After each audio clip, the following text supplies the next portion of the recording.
Cette semaine, nous lisons la parachate Miketz. Après 2 ans de prison supplémentaire, 12 au total, Dieu décide qu'il est temps que Yosef soit libéré. Comment le sera-t-il ? Voyons cela. Un soir, le pharaon rêve. Mais il ne rêve pas de nuit étoilée ou du prochain smartphone. Non, il fait des rêves qui l'intriguent et l'effraient profondément. Dans son premier rêve, il se tient à côté du Nil lorsque 7 vaches grasses en sortent. Après elles, 7 vaches maigres sortent aussi de la rivière et engloutissent les 7 vaches grasses. Mais en restant tout aussi maigres, il se réveille brutalement, mais se rendort. Dans son second rêve, il voit 7 épis de céréales poussant sur une seule tige.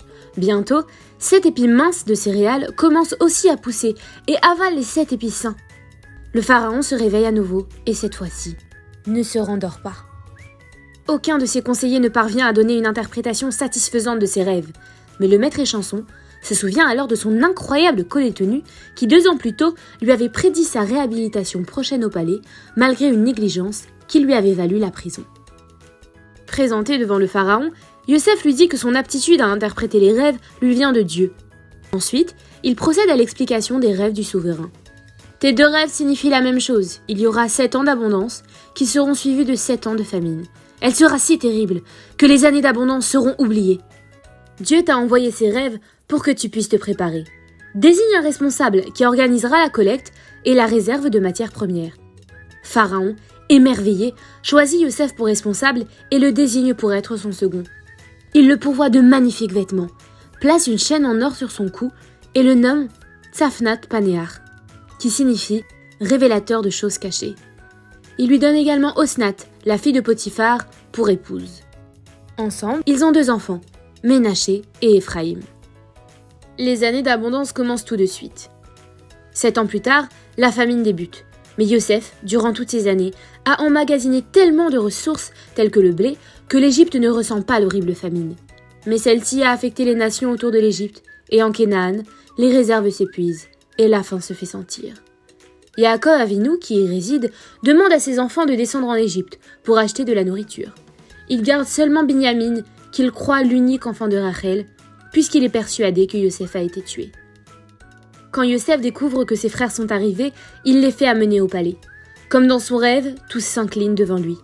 Comme il sait que le moment n'est pas venu de se révéler, il les accuse d'être des espions et leur ordonne d'amener le benjamin de la fratrie, Binyamin, pour prouver leur innocence et la véracité de leur dire, qu'ils sont seulement 10 frères venus chercher de la nourriture.